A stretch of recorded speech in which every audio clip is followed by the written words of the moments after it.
새물결 약사회 선거특집 팟캐스트 선거 읽어주는 약사들 제1화 시작하도록 하겠습니다. 예, 저희가 사실은 그 워크숍을 왔는데요. 지금 녹음하고 있는 장소는 경주 모처입니다. 예, 그 약사회 선거가 진짜 2달이 안 남았죠. 그래서 한창 그 뜨거운 이슈들이 많이 나오고 있는 참인데 저희가 요번에 그 선거 특집으로 이렇게 팟캐스트를 마련하게 된 이유가 선거가 어떻게 흘러가는지를 물론 언론 기사들, 그러니까 약업계의 전문지 기사들을 통해서 어느 정도는 파악을 할 수가 있어요. 그런데 일반 회원님들 입장에서 보실 때 그 맥락을 아시지 못하면은 이 기사가 무슨 얘기지 이게? 그리고 어떤 맥락에서 나온 얘기지? 이런 것들을 좀 파악하기가 쉽지 않은 면들이 있거든요. 그리고 또 이 뉴스의 이면을 더 깊이 들여다보거나 분석을 하거나 이런 것들이 조금 있었으면 좋겠다. 그래서 회원분들이 좀 더 쉽게 선거가 어떻게 흘러가고 있는가를 이해하고 이렇게 좀 선거에 참여하실 수 있도록 저희가 좀 도와드리는 목적에서 이번 팟캐스트를 기획을 하게 됐는데요. 그래서 자칫 잘못하면은 아무래도 대한약사의 선거라는 게 조금 회원들의 민의가 많이 반영되고 참여가 활발해서 이렇게 진행되지는 못하는 면이 아직은 있잖아요. 우리가 대한약사의 선거가 아직은 조금 성숙했다고 보기는 어려운데 그런데 조금씩 이런 것들이 개선될 수 있도록 그래서 회원분들이 약사회 선거에 염증을 느끼거나 이렇게 등한히 하거나 내가 이걸 어떻게 바꿀 수가 있겠어 이런 생각을 가지시는 것보다는 그래도 조금이라도 참여하시고 관심을 기울이실 수 있도록 하는 계기가 되었으면 좋겠습니다. 자, 저희 새물결 약사회를 간단하게 소개를 드리면 약사들의 전문성을 바탕으로 국민의 신뢰를 얻어서 약사 직능의 발전을 도모하자 이런 목적을 가지고 활동을 하고 있습니다. 그리고 저희의 최종적인 어떤 그 목적은 약사사회를 개혁하는 것이 되겠고요. 그래서 여러 가지 약사사회 개혁을 위한 활동을 하고 있는데요. 저희가 어떤 방식으로 팟캐스트를 진행을 할 거냐면은 그 주마다 한 번씩 팟캐스트를 녹음을 할 텐데 그 주에 의미 있었던 뉴스를 4개 내지 5개 정도를 골라서 이 뉴스들을 해설을 하고 같이 이야기를 나눠보는 방식으로 진행을 하려고 합니다.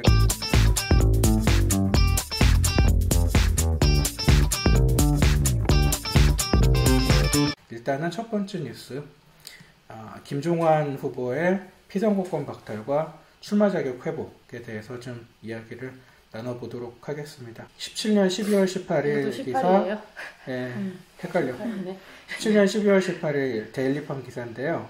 김종환, 최두주 등 4명 피선거권 박탈 징계 이유 보니 이 기사와 그리고 한참 시간이 흘러서 올해 10월 18일 날 똑같은 데일리팜의 보도 김종환, 최두주 선거 출마 가능 징계 조치 훈계로 경감 이 두 기사를 가지고 한번 얘기를 하도록 하겠습니다. 근데 이게 무슨 얘기냐면요. 한마디로 요약을 하자면 처음에 왜 징계를 받은 건지부터 얘기해볼까요? 이제 징계 받은 얘기를 좀 해야죠. 근데 이게 징계를 왜 받게 된 거냐면은 다들 아시다시피 김종환 서울시학 현 회장님이 지금 재선하셨거든요. 그러니까 6년째 서울시 회무를 맡아보고 계세요. 그러니까 처음으로 이분이 서울시학 회장 선거에 나가가지고 당선되셨을 때가 2012년 겨울이었는데 이때 당시에 경쟁 후보 중에 최두주 현 대한약사회 정책실장이 계셨어요. 근데 제가 조금 이런 말씀 드리면 어떨지 모르겠지만 최두주 정책실장님은 사실은 조찬희 회장의 좀 상당히 가까운 측근이시죠. 이 최두주 정책실장님이 그 당시에 2012년, 그러니까 6년 전에 서울시학 회장 선거를 해서 김종환 후보하고 맞붙었는데 이때 중간에 최두주 실장이 그냥 사임을 해버렸어요. 그러니까 후보를 끝까지 만주를 하지 않고 사임을 했는데 이때 무슨 얘기가 돌았냐면은 최두주 실장이 자기가 사퇴를 하는 데 대해서 대가로 김종환 회장한테 내가 이제까지 선거 비용으로 쓴 돈도 있고 그러니까 그거를 좀 보전은 해달라 이런 제안을 했다는 거예요. 그래서 3천만 원을 김종환 회장이 최두주 실장한테 전달을 했는데 자기 통장에서 그 최수 실장 통장으로 바로 쏴주면 안 되잖아요. 그러니까 이거를 중간에 배달해 준 사람이 있었어요. 그게 문재빈 현 대한약사의 대의원 총회 의장님이 그때 이 3천만 원을 배달을 하셨다는 거예요. 그래서 이분하고 이제 다 엮여가지고 그때 당시에 그러니까는 후보 매수 혐의가 이거는 적용되는 거죠. 이렇게 해서 대한약사의 윤리위원회가 열려가지고 작년 이제 말이었죠. 작년 말에 그렇게 해서 김종환, 문재빈, 최두주 이 세 분이 여기 연관돼 있었잖아요. 이분들을 전부 이제 그 처벌을 했죠. 그렇게 해서 그 피선거권 박탈을 했어요. 그래서 최두주 실장하고 김종환 회장은 2년 동안 피선거권 박탈을 하고 문재빈 의장은 1년 동안. 예, 그렇게 해서 2년 동안 그 피선거권 박탈이니까 피선거권은 아시다시피 자기가 후보로 뛰는 거잖아요. 후보로서 이제 유권자들에게 표를 달라고 하는 게 피선거권이고 선거권은 뭐냐면은 표를 누구에게 던질 수 있는 권리죠. 그러니까 유권자가 행사하는 건 선거권이고 후보의 권리는 피선거권인데 근데 피선거권이 박탈됐으니까 이제 선거에 못 나오는 거잖아요. 그러니까 김종환 회장은 이제 다음 차기 대학회장을 노리고 있었는데 이번 대학회장 선거에 나올 수가 없는 형편이 됐던 거죠. 그래서 그 와중에도 이제 뭐 대한약사 윤리위원회에다가 다시 재고를 해달라 이제 재심 같은 것도 요청하고 그리고 뭐 재판으로 이제 이거를 좀 어떻게 해결을 보려고 또 노력을 하시고 막 이러셨거든요. 근데 완강하게 그동안은 대한약사의 윤리위원회에서 안 된다 이렇게 얘기를 했다가 갑자기 이게 무슨 이제 일이 있었는지 올해 10월 18일 날 그러니까 지금 한 보름 정도밖에 안 된 거거든요. 대한약사의 긴급 상임이사회에서 조찬희 회장님이 회장 직권으로, 그러니까 윤리위원회에서는 이제 이런 분명한 잘못이 있으니까 다시 재고하는 것도 옳지 않다고 이렇게 판단을 했는데, 긴급 상임이사에서 이제 회장님 직권으로 징계 조치를 훈계로 경감해가지고, 흉계로 경감하면은 그럼 피선거권 박탈까지는 안 된다고 해요. 그렇게 하면은 이제 그 김종환 후보가 다시 대한약사 회장 선거에 나올 수가 있는 거죠. 이렇게 해서 경감이 됐거든요. 이제 이거 가지고도 좀 말이 많았죠. 왜 갑자기 선거를 앞두고 이렇게 했느냐. 근데 이거는 좀 좋게 보면 뭐 조찬희 회장님 입장에서는 뭐 자기 임기도 끝나는 마당에 뭐 그렇게까지 매몰차게 할 필요가 있느냐. 그냥 좀 너그럽게 해주고 이렇게 그 원한을 사지 말고 마무리를 짓자 이런 뜻일 수도 있고, 조금 안 좋게 보면은 뭔가 김종환 회장에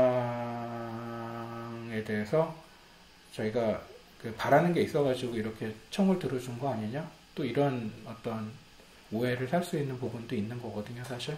근데 이제 그 일선에서는 사실은 좀 안 좋게 보는 시각이 더 많은 것 같아요. 아무래도 좀 일관성이 없다는 거죠. 그렇죠. 이렇게 결정이 난 상황인데 처음부터 그러면 그렇게 훈계 조치를 하던가, 그것도 아니고 막 그런 식으로 서로 한동안 얼마나 김종환 그 회장님하고 조 회장님 얼마나 두 분이 좀 팽팽히 좀 대립했었잖아요. 이게 아는 사람들은 다 아는 사실이지만 사실 그 서울시약이 그동안에 조찬희 회장을 견제라고 할지 이렇게 비판하는 면들이 많이 있었거든요. 그쵸? 그래서 서울시약 소속의 대한약사의 대의원들이 이제 조찬희 회장이 대의원 총회에서 뭔가 승인받을 사안들이 있으면 거기에 대해서도 좀 날카로운 비판을 많이 하셨고, 그리고 또 결정적으로는 그 뭐 김종환 회장님이 직접 이렇게 하시지는 않으셨지만 그 서울시약 분회장님들께서 작년에 저희도 이제 관여했던 그 조찬희 회장님이 그 배임 및 횡령 혐의로 고발을 당하셨잖아요. 저희도 고발을 했었는데 그때. 근데 여기에 대해서 서울시약 소속 분회장님들께서 조금 많이 비판도 하고 참여도 하시고 이렇게 하셔서 그 조찬희 회장님에 대해서 이제 서로 개인적인 감정이 좀 있었던 것 같아요, 제 생각에는. 그리고 그래서 이제 근데 그래놓고는 지금 와서 그것도 선거 얼마 남지도 않았는데 이렇게 하는 거는 무슨 약간 좀 정치적 의도가 있는 거 아닌가? 이렇게 의심을 할 수밖에 없는 상황 아닐까 싶어요. 뭔가 두 분이 무슨 얘기가 있었던 게 아닌가 싶은 것들도 있죠. 그리고 이때 또 문재빈 의장님도 이때 대의원총회 의장이시니까, 대의원총회가 그런데 아시다시피 작년 여름에 어떤 결정을 내렸냐면은 그 조찬희 회장님에 대해서 불신임안을 가결을 시켰잖아요. 대의원총회에서. 근데 물론 그 불신임안이 회장이 받아들이질 않고 그냥 흐지부지 되고 그냥 지금까지 끌고 왔어요. 사실은 그렇다고 해서 자기가 그 사퇴를 하거나 그러진 않으셨거든요, 회장님이. 근데 어쨌든 그러니까 조찬희 회장님 입장에서는 문재빈 의장님도 별로 그렇게 좀 심정적으로 좋게 생각이 되지 않았을 수는 그러니까 있죠. 근데 하여튼 조금 석연치 않아요. 그러니까 처음에 징계를 내린 것도 내렸을 때도 이게 4년 전, 그러니까 2012년도 사건을 2017년도에 괜히 끄집어내가지고 이렇게 한 것도 약간 5년, 개인 감정이 있는 걸로 보이고, 그러니까 그 이후에 또 이걸 5년 동안 이거를 5년 동안은 내버려뒀다가 갑자기 이렇게 자기 신을 고발한 그 당사자들 또는 그 하여튼 자신을 고발하는데 어떤 영향을 미쳤다고 본인이 생각하는 사람들을 이렇게 연루시켜가지고 뭔가 보복성의 징계를 내린 게 아닌가 이런 생각이 좀 들잖아요. 그리고 또 선거 직전에 이렇게 또 이걸 풀어주고 이랬다는 게 좀 일관성이 없다고 볼 수는 있죠. 근데 왜 이렇게 갑자기 선거 직전에 풀어주셨는지에 대해서 좀 생각을 그리고 절차적인 부분도 문제가 있어요. 어쨌든 윤리위원들이 내린 결정을 또 회장이 또 그 직권으로 가능한 거예요? 아니 뭐 기사에는 가능하다고 되어 있지만 그러니까 이게 최종적으로는 회장의 결재에 의해서 승인이 있어야 되는 거예요. 그러니까는 이거는 거랑 똑같죠. 그러니까 윤리위원회가 왜 있어? 원래 그러니까는 뭐 정부 부처들이 쭉 있잖아요. 여기에서 하고 있었던 업무를 청와대에서 갑자기 개입해가지고 네가 그런 식으로 결정했더라도 내 의도는 반대니까 너 그렇게 하지 말고 내 말대로 해. 이거하고 똑같은 거죠. 이게 물론 대통령이 근데 솔직히 김종환 회장님 입장에서 생각을 해보면 처음부터 이게 좀 보복성이었거든요.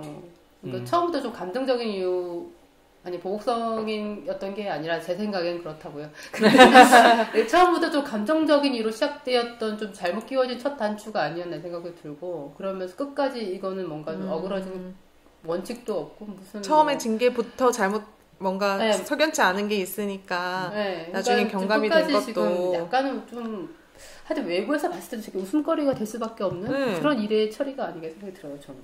근데 아니 저는 그게 궁금한데 갑자기 왜 이제 와서 선거 직전에 이렇게 그러게요. 그 징계를 경감시켜 줬을까요? 김종원 회장이 대학 회장이 출마가 되면 뭐가 유리할까요? 조찬희 회장. 별로 유리할 건 없어. 회장한테. 이게 아니라 이제 중앙대 동문회 유리하겠지. 이렇게 보는 거죠. 그러니까 그 성균관 대표를 쪼개려고 그런 거 아니에요? 성 대표를 쪼개려고 그런 거 아니에요? 그런 음모설도 하나 가능하고요. 그런 음모설도 하나 그냥 가능하고 봤을 때 판을 봤을 때는 그런 음모설도 가능하고 또 하나는 원래는 최강원 회장을 밀어주겠다고 약속을 좀 했다가 그러니까 최강원 회장이 조찬희 회장이 자기를 밀어줄 것이다 이렇게 생각하고 있었는데 조찬희 회장이 직접 뭐 후보를 나가겠다니 그래서 얼마 전까지만 해도 조찬희 회장 이름을 껴가지고 막 그 가장 뭐 지지하는 후보는 누군가 이런 거를 설문조사도 막 돌리고 그랬었잖아요. 그 대구에서 있었던 연수교육 뭐 이런 데에서 본인이 출마하고 싶었나 보다. 그러니까는 자기는 그 삼선 그 주변에 있는 사람들이 또 뭐 이번에도 되시지 않겠느냐 뭐 이렇게 바라는 사람들도 있고 이러니까 자기는 이제 좀 그런 생각도 있었는데 근데 문제는 그러니까 최강원 회장이 이제 그게 싫었던 거지. 그래서 사이가 되게 멀어진 거죠. 그러니까 그거에 대해서 뭔가 좀 견제 내지는 그러려고 김종원 회장을 풀어준 게 아닌가. 최강원에 대한 견제로. 네, 최강원에 대한 이제 대항마 내지는 그런 생각도 해볼 수가 있는데, 근데 이게 좀 한계가 있는 게 조찬희 회장이 움직일 수 있는 건 사실상은 중대동문회표인데, 근데 중대동문회에서 그러면 아무리 조찬희 회장 말이라고 하더라도 이제부터는 나는 최강원 안 밀을 테니까 김종원 밀어주라 이런다고 해서 순순히 말을 들을까 중대동문회가?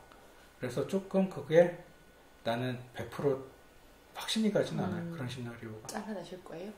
이게는 근거가 없으니까 할 수가 없을 것 같아. 그리고 최원호 쌤이 했던 얘기까지만 미스테리네요. 뭐 제가 했던 무슨 얘기요? 성대표 쪼개는 거? 그래 왜 내 얘기는 넣으려고 그래요? 그게 근거가 없잖아요. 그게 훨씬 설득력이 있네. 안 돼요. 하지 마세요. 그거 잘라내세요. 하여튼 그냥 선거판을 흔들려고 뭐 이런 정도로 모르겠어요. 하여튼 이제 식으로든 선거판을 흔들어 보려고 자신에게도 기회가 있을까 싶어서 그 덕분에 지금 3파전이 된 거죠. 그렇지 않았으면은 원래. 근데 이제 저는 네, 그런 그렇죠. 선거 관련 기사들 보면은 저 댓글도 좀 많이 읽거든요. 제가 한 번도 쓴 적은 없는데 그 이제 읽기는 읽단 말이에요. 그 댓글들을 읽으면은 그 징계를 경감시킨 거에 대해서는 좀 성균관 동문회 그쪽 입장에서는 좀 안 좋게 보는 것 같더라고요. 그러니까 당연히 그렇지. 왜냐하면은 네, 자기네들 표가 분열되잖아. 그래서 그때도 것 같더라고요. 그때도 뭐 제가 뭐 확실하다고 얘기는 못 하겠지만 그때도 이 조찬희 회장이 물론 이런 원칙 없는 행동이 잘하는 게 아니죠, 물론. 그런데 특히나 여기에 대해서 비판을 많이 했던 게 주로 성균관대 동문회 쪽이나 아니면은 김대엽 후보랑 가까우신 분들 쪽에서 많이 비판을 한 것 같아요. 그쪽에서는 좀 약간 껄끄러울 것 같긴 해요. 네, 왜냐하면은 성 대표가 결집이 안 되잖아. 김종환 후보가 자유롭게 풀려나면은 김종환 후보도 성대고 김대엽 후보도 성대기 때문에. 그래서 뭐 후문으로는 뭐 저기 김종환 후보의 이 그 징계 경감서를 돌았을 때 그거를 그렇게 하면 안 된다고 막 격렬하게 비판했던 쪽이 또 김대엽 후보 쪽이라는 말도 있긴 있었어요.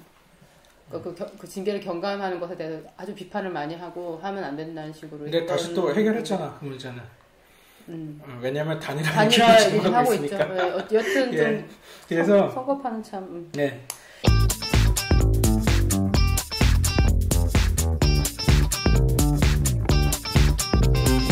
그래서 그 다음 꼭지 뉴스로 저희가 한번 넘어가 볼게요. 이거는 야곱신문에 실렸던 기사인데 11월 2일 날 야곱신문 기사 김대엽, 김종환 단일화 간보기 중 이달 15일 전후 결정 15일 날이 후보 등록 마지막 날 이날 전후에 단일화가 이루어질 것으로 뭐 예측되고 있다 이렇게 기사를 내셨어요. 야곱신문 쪽에서. 그런데 이 김대엽 후보하고 김종환 후보가 두 분 다 성균관대 출신인 건 사실인데 근데 이 단일화 쪽에 더 적극적으로 그 손을 내민 거는 김대엽 쪽이 아니었을까라는 생각이 들거든요. 예, 왜 그러냐면 단일화 기사에서 보면 뭐 누구 쪽으로 단일화한다 이런 얘기는 없어요. 얘기는 없지만 확률적으로는 어차피 저기 인지도 높은 사람 쪽으로 여론조사 결과가 더 높으니까 여론조사를 할 것이니까 갈 것이고 그리고 사실 지금 뭐 김대엽 후보가 인지도가 약간 더 높고 지지율도 약간 더 앞서는 것으로 나오고 이런 것들도 사실이고 그리고 김대엽 후보 입장에서는 이번이 두 번째 도전이잖아요. 그러니까 이번에는 더욱더 낙선하면 안 되겠다는 그런 각오가 남다를 것이라고 보이거든요. 그래서 아마도 이 후보 단일화 논의를 먼저 적극적으로 제안해서 접근한 것은 김대엽 후보 쪽이 아니었을까. 그러면 그 결과도 뭐 기사에서는 아직 그런 얘기까지는 하지 않았지만 거의 김대엽 후보 쪽으로 단일화하기 위한 그런 형식에 불과하다고 생각이 되겠죠. 근데 무슨 기준으로 단일화를 하는 거예요, 두 분이? 동문회. 학교만 갔지. 학교만 갔죠. 그 자신들 지향하는 점에 이런 게 공통점이 있나?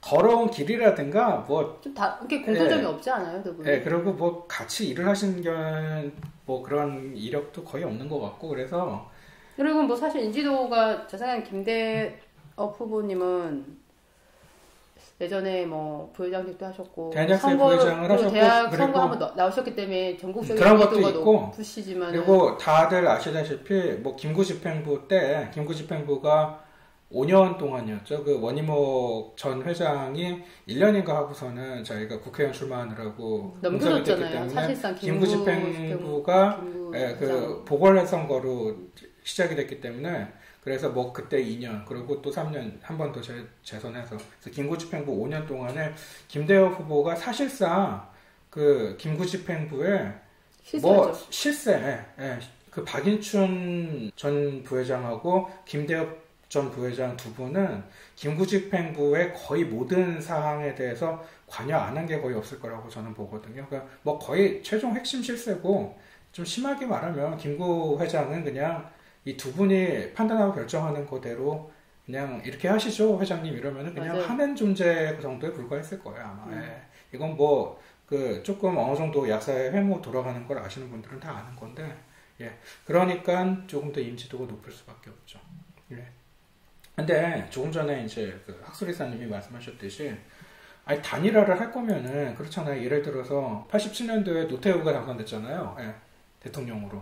근데 그때 당시에도 87년도에 6월 항쟁이 있었는데 그 6월 항쟁 후에 12월 달에 대선이 있었단 말이에요. 근데 그때도 이 국민들의 염원은 뭐였냐면 그때 전두환 정권이 7년 동안 있었기 때문에 이 야권 후보들 김영삼, 김대중이 단일화를 해가지고 어떻게든 민정당 정권을 끝내고 그 민주화를 이루는 게 국민들의 그때 염원이었단 말이에요. 그런데 불발됐죠. 그러니까 단일화라는 거는 이런 식으로 뭔가 국민이 바라는 것 또는 어떤 원칙과 명분이 있을 때 하는 거지. 3당 합당 아니야? 이것도 일종의 3당 합당? 아니, 생명이 아니니까 3당은 아니지. 2당 합당? 이런 뭐 명분이라든지 아니면 뭐 회원의 민심이 이러니까 이런 게 있어야 단일화를 하는 거지. 그냥 이 두 분이 성균관 같은 동문회야. 그래서 동문표가 찢어지는 거를 방지하기 위해서 우리들이 합치는 게 유리해. 근데 그러니까 자기들이 어떤 이해관계에 따라서 하는 거잖아요. 출신 학교가 무슨 당이야? 당이네요 거의. 사실 정당에서는 그런 거죠. 조선시대 붕당처럼 제가 요새 그 예성 논쟁에 대해서 공부를 해보니까 그 예성 논쟁이라는 게 뭐 무슨 상복을 뭐 1년 입을 거냐 9개월 입을 거냐 이거 가지고 따졌다고 뭐 일본 애들은 굉장히 비판했지만 사실은 그 뒤에 보면은 철학적인 배경이 있고 나름대로의 그 어떤 정치 사상과 이런 모든 정책의 일관성이 있어요. 백성들의 삶과 뭔 상관이 있는데 그거 가지고 시간을 낭비해가지고 나라를 공부한 국보를. 근데 어쨌든 최소한 그런 거라도 있었다는 것이 명분이라도. 근데 이거는 그런 것도 없잖아. 명분 있잖아요. 성균관 대학교를 위한. 성균관 대표를 분산시키지 말아야 된다 이런 거. 그러니까 김종환 후보님의 서울시장에서 해무가 괜찮았나요?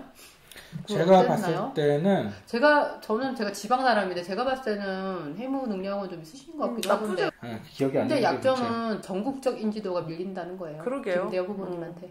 저도 좀 여론조사 결과 보고 좀 놀랐어요. 김종환 후보가 제일 낮게 나와서. 그러니까 김종환 후보님을 저는 잘 알지만 대부분의 지방에 계신 역사님들은 아마 조금 잘 모르실 것 같긴 하거든요. 그런가 봐요. 왜 그러냐면 이제 서울시학 회장으로서의 한계인데 서울시학 회장은 아무래도 그런 전국적으로 인지도를 넓힐 수 있는 뭐 행사라든가 이런 것들을 하거나 뭐 이럴 기회가 적거든요. 아무래도. 김대엽 후보님은 그 지방에 계시는 그 분해에 계시는 전현직 임원님들한테 있죠. 인기가 꽤 분회장이라든가 이제 이런 분들에게 약간 그러니까 원로들 그러니까 전현직 임원님들한테 약간 편애받는 것 같은. 저는 왜 그렇다고 보냐면, 제가 그 이유를 약간 설명을 해드릴게요. 왜 그러냐면은 김대엽 후보님이 일을 배운 게 그 원희목 전 회장 때서부터 같이 일을 하면서 일을 배웠잖아요.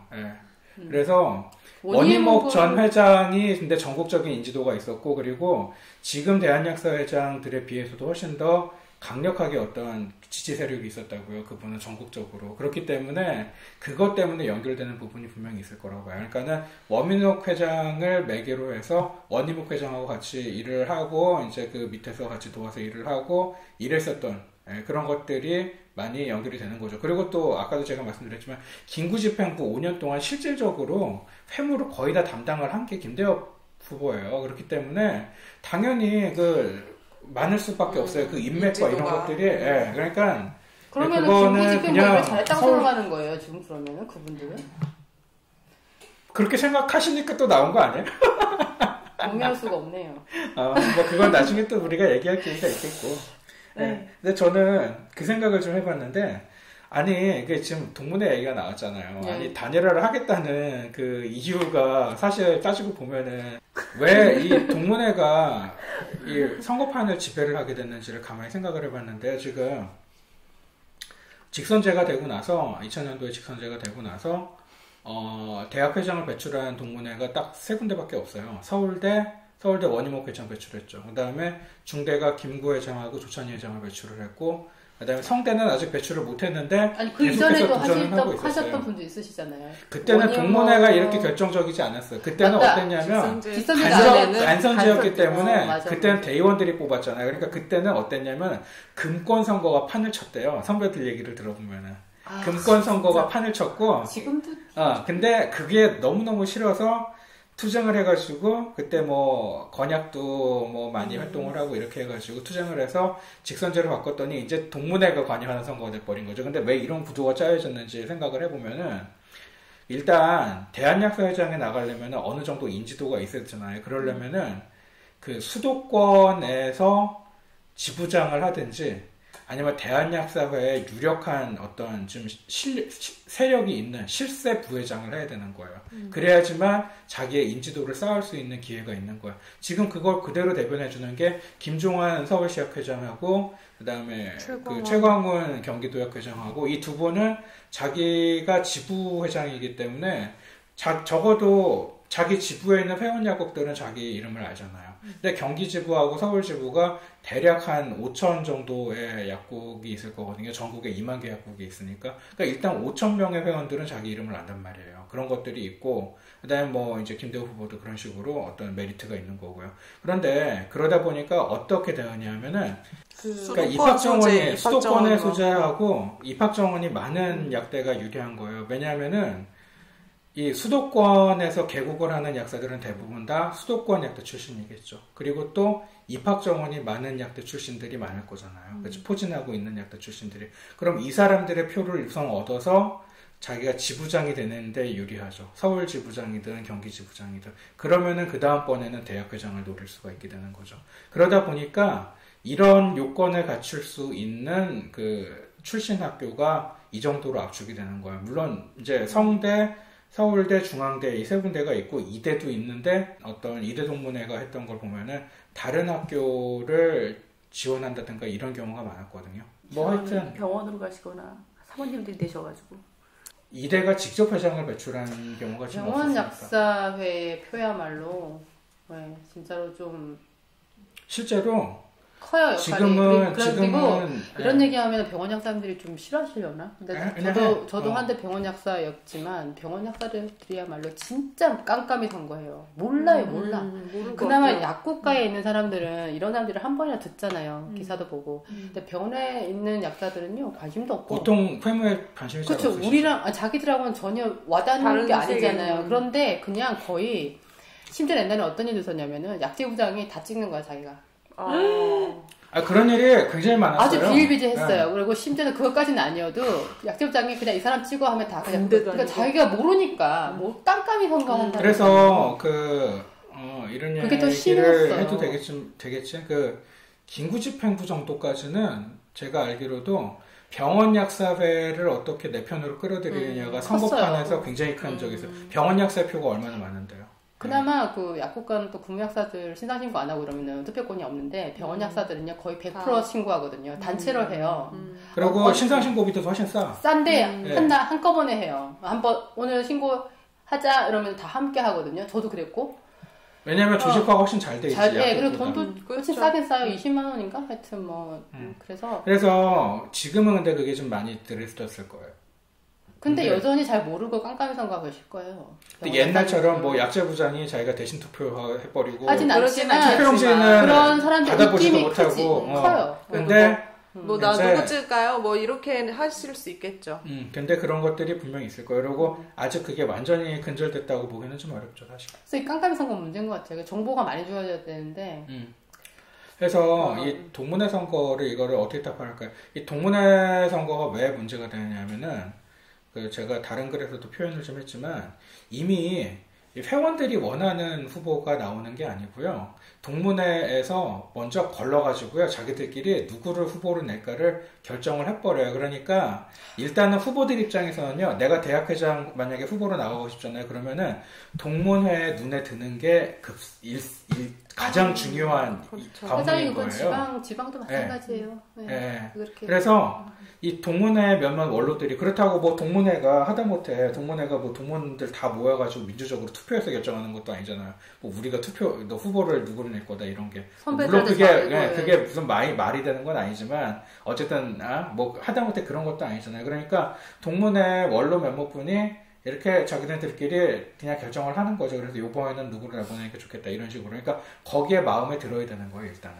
예. 그러니까 이게 그래서 기억이 안 되는 것 같아요. 우리가 후보들이요 어떻게 보면은 좀 심하게 말하면은 회원들 눈치보다 훨씬 그분들 눈치를 많이 본다고 볼 수도 있을지도 몰라요. 어쩌면은 그런 것들이 있고 일단 그 다음에 그 동문회 원로들 몇 명이 도대체 뭔데 이 약사사회 전체를 이끌어갈 그 어떤 리더를 자기들 손으로 결정을 하냐고요. 예, 그래서 그 사람들에 의해서 한번 걸러지고 난 상품만 이 선거라는 시장에 올라오는 거죠. 예, 그러니까 맨날 뽑을 사람 없다는 소리가 나오는 이유가 그래서 그래요. 좀 이런 중간 과정에서의 어떤 중간 유통관계에서의 이런 그런 거 없이 이렇게 좀 원산지에서부터 직접 좋은 제품들이 이렇게 시장에 공급이 돼야지 그 중에 좋은 게 있으면 또 인기도 없고 이럴 텐데. 근데 그것도 일반 그 동문회 원로 몇몇의 잘못도 아니고 그 지역 약사회 같은 경우도요. 그 지역 약사회 안에서의 저는 몰랐는데 자문위원이라고 해가지고 원로분들이 계시더라고요. 그분들이 또 막대한 의회의 영향력을 발휘하시더라고요. 그 작은 어떤 분야는. 근데 그런 사람들, 그런 어떤 분들, 몇몇 분들에게 자주지 될 수밖에 없는 이유가 일반 회원들이 무관심해서 그래요, 또. 그러니까 이게. 관심이 없고 이러니까 몇몇 사람들에 대해서 그냥 자주지가 되는 거예요. 그러니까 어차피 보면은 우리 회원들 스스로의 그러니까 잘못일 수 있어요. 어차피 니들도 관심 없잖아. 니들도 참여 안 하잖아. 그러니까 참여 안 하는 너희가 무슨? 근데 조금 연배 있으신 약사님들이 젊은 약사들한테 잘 하는 얘기가 그거예요. 어차피 니들이 뭐 약사회 일에 관심이나 있냐, 약사회 일에 참여 안 하잖냐, 이런 거. 그렇죠. 이런 거 얘기 되게 많이 하거든요. 하시죠. 이거 그러니까 봐봐요. 정치 혐오를 부추기면 부추길수록 득을 보는 건 뭐냐면은 기득권이 득을 보죠. 그래서 조중동이 그렇게 정치 혐오를 부추기는 거 아니에요. 예. 양비론에다가. 양비론에다가. 그래가지고 뭐 국회의원들 한심한 거 하면은 뭐 그런 거 부각해가지고 신문기사 열심히 올리는 게 진짜로 뭐 국회의원들을 비판해가지고 더 나은 국회를 만들기 위해서 그 사람들이 그러는 게 아니잖아요. 그러니까 이거 우리가 깨야 돼요. 그런 생각이 들더라도. 예. 그래서 싫어도 참여를 하셔야 되고 저희가 이런 얘기를 하면 좀 그렇지만 저희 같이 어떤 기존 약사회에 의해서도 어떠한 영향도 받지 않고 저희들 마음대로 하고 있는 생물결 약사회 같은 조직도 있기 때문에 만약에 약사에 뭔가 참여를 하고 싶다고 하시면은 힘은 저희가 미약하지만 저희와 함께 참여를 하시는 것도 갑자기 그런 얘기가 왜 나옵니까? 몰라 얘기가 이렇게 흘러가네. 동문회 선거의 관점에서 보자면 조찬희 현 회장은 중대잖아요. 그럼 김종환 후보님은 조찬희 회장이 보름 전에 특단의 조치를 내려가지고 출마를 할 수 있게 해드렸는데 성대에 달려가서 성대랑 단일화를 한다는 게 조찬희 회장님 입장에서는 참 되게 씁쓸하게 느끼셨을 것 같아요.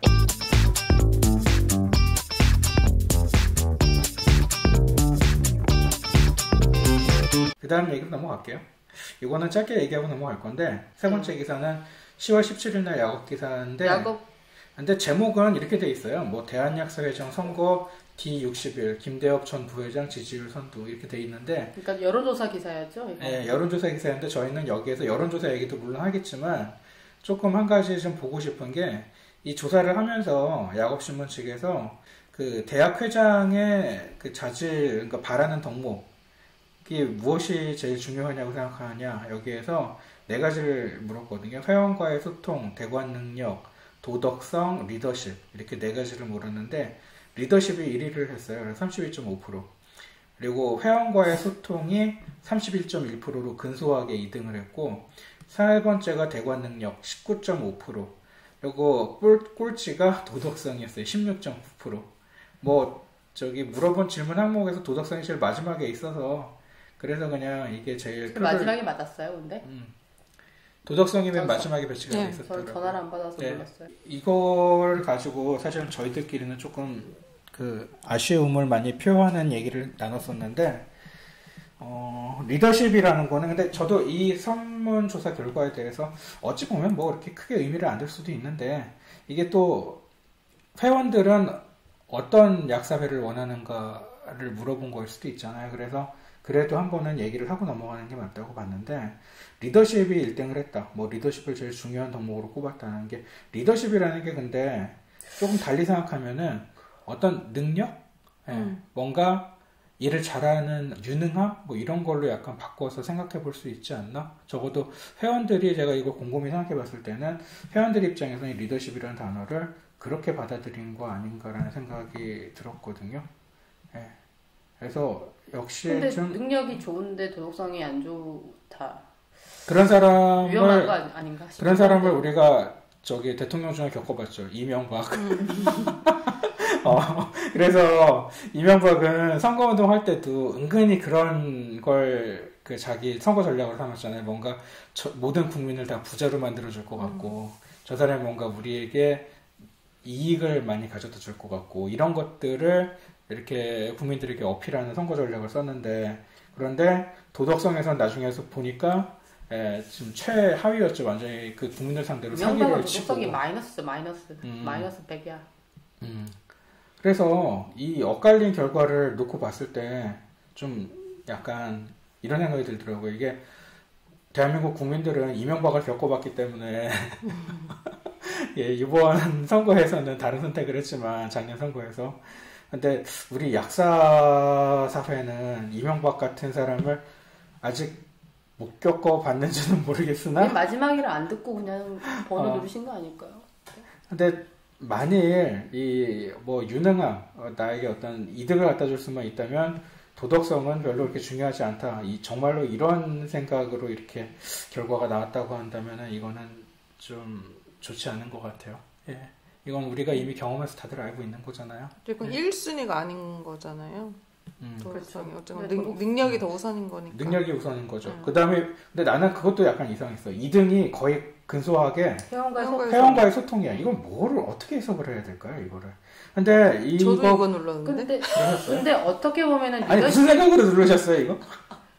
근데 우리 한국 사람들이 좋아하는 리더십과 회원과의 소통이 어떻게 보면은 통할 것 같지만 안 통하는 부분도 있어요. 근데 그러니까 약간 독선적으로 이런 게 치고 나가는 이런 거를 되게 그거를 하나의 그걸 리더십으로 그렇게 생각하는 부분도 있거든요. 리더십이라는 게 맞아요. 어찌 보면은 내가 신경 안 써도 알아서 그렇지. 잘 해주기를 바라는 거잖아요. 저는 이제 회원과의 소통은 그걸 생각했던 거예요. 그 전에 어제 뭐 편의점약 이런 때도 회원과 의견 듣지 않고 이제 그냥 처리하는 거. 그게 생각이 나서 저는 이걸 딱 눌렀던 거예요 그때. 근데 지지율은 깊게 생각 안 하고 그 사람이 1등이네.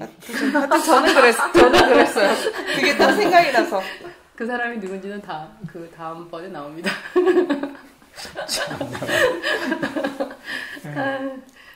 근데 저도 어쨌건 끊고 나서 도덕성을 했어야 됐나? 이렇게 아니 근데 저는 이 자질을 보면서 약간 저는 리더십이라는 항목과 회원과의 소통이라는 이게 어떻게 보면은 회원과 소통을 하는 것 자체가 리더십이 될 수도 있잖아요. 근데 한국 사람들이 보통 생각하는 리더십을 대충 그 이미지를 놓고 생각해 봤을 때는 두 개가 조금 상충되는 부분이 있다. 리더십 약간 눈빛에 들었어요. 제 생각은. 그러니까 우리나라는 왕조 국가를 오래 해서 그런지 사람들 마음에 그런 게 있어요. 그러니까는 뭔가 세종대왕 같은 사람이 내가 신경 안 써도 알아서 잘 해서 나한테까지 좀 이렇게 내가 혜택이 오게 이렇게 해줬으면 좋겠다 이런 생각이 있는데 근데 제가 주변 분들한테 이거를 여러 번 얘기했는데 민주국가하고는 이건 정반대인 거예요. 민주국가라는 건 뭐냐면은 아무리 그게 편하고 좋아도 나는 절대 그거 안 섞고 반대하니까 이 국가가 운영되는 모든 과정에 내가 관심을 하고 참여하고 들여다보겠다고 하는 게 민주주의거든요. 근데 회원과의 소통이라는 거는 내가 그걸 투명하게 알고 거기에 어느 정도 참여를 하겠다는 거를 그 전제로 하는 거 아닌가? 저는 이 소통이라는 게 회원분들이 혹시 글쎄 아니 어쨌든 회원들의 뜻을 반대하는 결정을 내리면 안 되는 거잖아요. 맞는 말 아니에요, 근데? 근데 회원들이 여기에 클릭을 한 거는 인 것 같아요. 그러니까는 민의를 거스르지 마라. 어쨌든 최소한 민의를 거스리는 결정은 내리지 말아라. 근데 예전에 어떤 이건 거죠. 어떤 그 집행부라고 얘기는 안 하겠지만 자신들이 오피니언 리더 그룹에 있는 자기들이 일반 회원들보다 더 많이 알고 있고 우리가 더 앞선 생각을 하고 있기 때문에 너희들은 우리를 따라가야 돼. 회원들이 반대해도 해야 돼. 이런 이런 의식이 되게 강했단 말이에요. 그리고 나중에 사후 승인 받는 걸 즐기고 모든 일을 사후 승인 안 해줬는데도 사후 승인 안 해줬는데도 불구하고 사사오입 해가지고 그렇게 한 거잖아요. 자기들 마음대로 그러니까 이제 그런 거를 아주 강한 리더십이라고 생각하고 좋아하는 사람이 있고 이거는 불통이다 비판받아야 된다 이렇게 그럼 생각하는 이거는 그렇게 두 그룹으로 지금 약사 회원들이 갈라진 거로 해석을 해야 돼요? 그것도 아닌 것 그건 같아요. 또 아니죠. 거기까지 막 이 짧은 시간에 그런 의미까지 생각하면서 버튼을 누르진 않죠. 그러니까 아까 우리 회장님 말씀하신 것처럼 능력 있는 집행을 원한다 이런 걸 수도 있고, 예, 그러니까 너무 많은 의미를 두지 말자. 네, 네. 그럼요. 근데 도덕성이 낮다는 거는 조금 생각을 해보면 되긴 하네요. 맞아요. 도덕성이 얼마나 중요한데.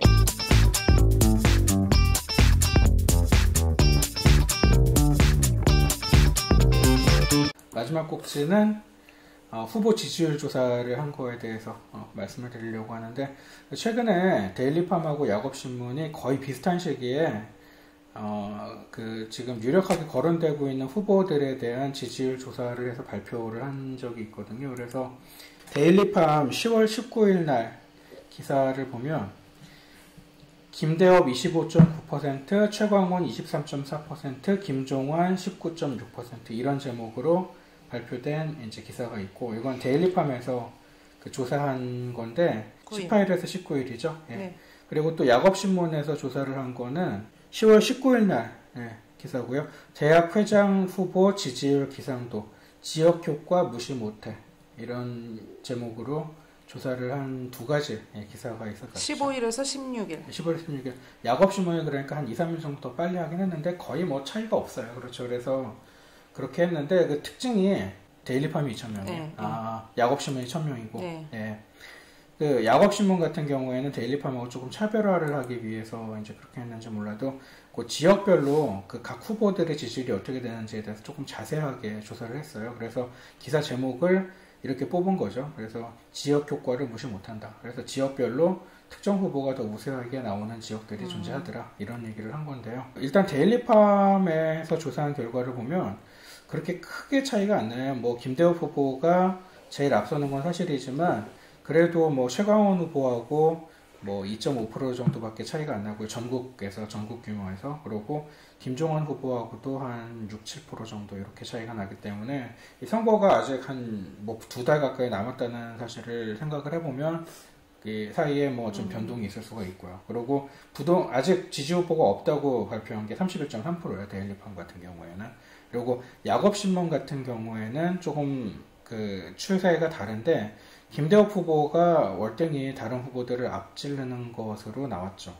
보시면 이제 전국 단위에서 봤을 때 김대엽 후보가 28.1%, 그리고 김종환 후보는 7.9%고요. 최광원 낮게 나왔죠. 후보는 10.2%예요. 근데 예, 그래서 이렇고 부동층 같은 경우에는 이 경우에도 거의 33.5%. 예, 비슷하게 나왔죠. 그러니까 야곱신문하고 데일리팜하고 둘 다 아직 후보를 지지하는 후보를 결정을 못했다는 회원들이 한 3분의 1 정도 되는 것으로 나왔는데 그러니까 제목에 김대엽 전 부회장 지지율 선두 뭐 이런 식으로 뽑았더라고요. 양쪽 다. 근데 제가 볼 때는 선두는 부동층의 선두구만. 뽑은 사람 없다가 1등인데 무슨 뭐 특정 후보가 1등이냐고 그렇게 생각했죠. 근데 야곱신문이 왜 이렇게 차이가 많이 나는지 보면은 비슷한 시기에 한 건데 너무 차이가 많이 나서. 근데 너무 그 야곱신문 조사를 보면은 김종환 후보하고 최광원 후보는 너무 낮게 나왔어요, 지지율이. 그래서 왜 그런지 보니까 이 지지율 조사를 할 때 야곱신문은 3명만 한 게 아니라 지금 명시적으로 후보 등록을 한 분들은 김대엽, 김종환, 최광원 3분밖에 없잖아요. 근데 야곱신문 같은 경우는 여기에 더해서 주찬희 현 회장하고 이영민 전 부회장하고 2분을 집어넣어서 5명을 조사를 했거든요. 그러니까 표가 좀 흩어지는 효과가 있을 수가 있겠죠. 이게 좀 차이를 만드는 것 같거든요. 네, 그래서 이영민 전 부회장님하고 조찬희 회장님 2분이 전국에서 잡아먹은 지지율이 20.3%예요. 그러니까 전국 규모로 다시 한번 이제 읽어드리면은 김대엽 28.1, 김종환이 7.9, 최광원 10.2, 그다음에 조찬희 13.3, 이영민 7.0. 그러니까 조찬희 후보하고 이영민 후보가 후보로 나왔다고 가정했을 때 그렇게 해서 조사를 했을 때 이분들이 20%나 차지한다는 거죠. 그쵸. 근데 이게 날짜가 거의 비슷하잖아요. 데일리팜 거랑. 그래서 둘 다 설문조사가 뭐 통계적으로 큰 문제 없이 잘 설계가 되었다고 봤을 때 어떻게 해석이 가능하냐면은 이영민 후보하고 조찬희 후보가 만약에 빠지고 3파전으로 가잖아요. 지금 우리가 예상하는 것처럼 만약에 그렇게 되면은 이영민 후보, 조찬희 후보 표가 김종환 후보하고 최강원 후보 쪽으로 많이 가는 거죠. 근데 상대적으로 김대엽 후보 쪽으로는 많이 안 간다는 뜻이죠. 네. 네, 맞아요. 네. 그러니까 이걸 보면 뭐를 알 수 있냐면은 김대엽 후보는 콘크리트 지지층이 확고하다는 거예요. 네, 그러니까 대신에 안티도 있어요. 확고하게. 저는 그 생각이 돼요. 약간 호불호가 갈리는 후보인 것 같아요. 그렇죠. 호불호가 갈린다는 게 정확한 표현인데 김대엽 후보 같은 경우에는 이제 그 전에 김구집행부 때 편의점 상비약이 넘어가는데 책임이 있다는 인식이 있기 때문에 그 전 선거에서의 박인춘 부회장도 낙선하는데 그게 제일 큰 걸림돌로 작용했고 사실 지난번 선거에 김대엽 후보가 나왔을 때도 그게 가장 큰 공격을 받았던 지점이잖아요. 그래서 여기에 대해서 책임론을 아직도 가지고 있는 회원들이 많이 있는 것 같거든요. 이것 때문에 김대엽 후보에 대해서 이제 좀 부적절하다라고 생각하는 사람들도 그만큼 확고하게 있고 대신에 김대엽 후보를 또 지지하고 좋아하는 회원들도 또 확고한 것 같아요. 그 층이. 그래서 이거는 뭐 다른 후보를 넣었다 뺐다 해도 별로 변하지 않는다는 거는 이런 사실을 아주 오래전부터 해물을 하셨기 때문에 정이 들어서 약간 좀 그런 부분에 끌리는 부분이 있을 것 같고 하여튼 콘크리트 층이 있는 것 같아요. 확실하게. 한 20에서 25% 사이. 네. 그 정도는 어쨌든 찍어준다는 거잖아요. 이분을 찍어줄 것 같다. 네. 그래서 만약에 투표율이 낮다면 김대엽 후보님한테 더 유리하지 않을까? 이런 생각도 들고요. 그리고 또 이 두 설문조사 결과를 봤을 때 또 알 수 있는 게 또 뭐가 있을까요? 우선은 야곱신문은 왜 이렇게 후보를 많이 넣었는지는 모르겠는데 무슨 의도로 그러게 왜 이렇게 5명이나 이렇게 그 후보군이 많다 보니까 근데 얼떨결에 아무나 찍은 사람도 좀 있는 것 같고 이게 그래서 데일리팜하고 비교하면은 오히려 김대엽 후보 표도 더 많죠. 네, 더 많고 부동층도 더 많아요. 그러니까 부동층은 다 듣고 보니까 모르겠어 누가 누군지. 그래서 모르겠다. 그래서 이렇게 찍은 것도 있는 것 같고. 근데 이게 3파전으로 압축이 되니까 더 명확하잖아요. 그래서 이제 데일리팜 그러면 설문에서는 조금 더 후보에 대해서 인지한 상태에서 이 사람 나오는구나 그러고 생각을 좀 해보고 나서 눌렀다는 거죠. 네, 그래서 여론조사 그게 더 정확할 것이다. 저는 그렇게 보거든요. 그렇게 훨씬, 보신다? 네, 더 선명하잖아요. 그리고 야곱신문 거는 5명이나 쭉 이름이 나오니까 사실 약국에서 전화 받다 보면은 일하는데 바빠 죽겠는데 그래서 번호가 6개인 거잖아요. 그러니까 누군지 잘 모르겠어서 그냥 무조건 1번 찍은 사람이 육지선다를 지금 해야 되는 거예요. 그러니까. 네, 왜냐하면은 야곱신문 조사에서 오히려 김대엽 씨 지지율이 2-3% 더 높게 나왔거든요. 그러니까 너무 많으니까 무조건 1번을 누른 사람도 2-3% 더 있어요. 근데 그 야곱신문 설문은 보니까 그 기억니은 디귿 순서로 하다 보니까 그 후보들 5명을 이렇게 쭉 불러주는 데서 계속 김대엽 후보를 1번으로 나오게 그렇게 됐던 것 같더라고요. 그러니까 잘 모르겠으니까 그냥 더 높게 나왔고 그런 거죠. 그러고 이제 좀 생각하기 싫다 그래서 그냥 모르겠다라고 찍은 사람도 더 많았다. 만약에 그 지금 김종환 후보하고 김대엽 후보하고 단일화 얘기가 나오잖아요. 그러면 이 설문조사 결과를 가지고 이 두 분이 단일화했을 때는 어떤 영향 또는 뭐 결과가 있을까에 대해서 김대엽 후보님 측에서는 그러니까 단일화가 되면은 본인들한테 아주 유리할 거라고 생각을 하시겠지만 동문회 얘기하셨잖아요. 그래서 같은 성형관 표가 갈리는 걸 좀 막을 수가 있으니까 그런 목적으로 하신다고 하면 당연히 나한테 유리할 것이다라고 생각을 하시겠지만 근데 아까 저기 야곱신문과의 비교를 했을 때도 아까 그 조찬희 회장님하고 그다음에 이영민 전 부회장님 표가 그 지지율이 최광훈 후보님하고 김종환 후보님한테 그 갈렸거든요. 그래서 이게 무슨 말이냐면 김종환 후보님을 지지하는 표 중에 그 표들이 다 김대엽 후보님한테 갈 거라는 건 착각이라는 그러면 거꾸로 그럼 이렇게 생각해 볼 수도 있는 거예요. 만약에 이 5명 중에서 야곱신문이 조사한 5명 중에서 이영민, 조찬희 두 후보가 빠졌어요. 그러면은 표가 김대엽한테는 별로 안 가는 걸로 나타났잖아요. 그렇죠. 그러면 이 말을 거꾸로 뒤집어 보면은 그리고 김종환 후보한테는 좀 갔죠. 이 표가. 그럼 이 말을 거꾸로 해보면은 김종환 후보가 김대엽 후보하고 단일화를 했다고 했을 때 김종환 후보의 표가 김대엽 후보한테 온전히 흡수되는 비율이 별로 높지 않고 오히려 다른 후보한테 갈 수도 있다. 7.9%겠네요. 야곱심은 여론조사가 맞다면. 원래 최대 오리지널 김종환 후보님 그때 지지율이 7.9%였네요. 그래서 최대 끌어온다 해도 7%, 8%? 그리고 그래서 제 생각은 만약에 양자 구도로 가도 절대로 김대 후보님이 절대적으로 유리하다고 볼 수 없을 것 같아요. 그리고 좀 그럴 수도 있는 거 아니에요?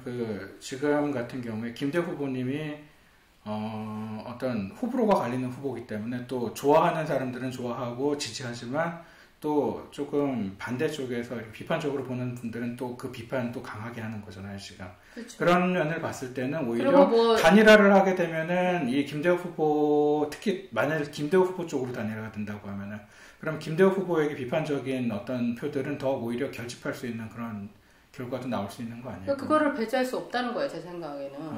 그 편의점 상비화 문제는 현재 진행형이에요. 그리고 솔직히 김대호 후보님은 얼마 전에 무슨 매일같이 문자를 많이 보내시던데 거의 매일 보내는 거 같아요. 과거를 딛고 미래를 얘기하시겠다 그러는데요.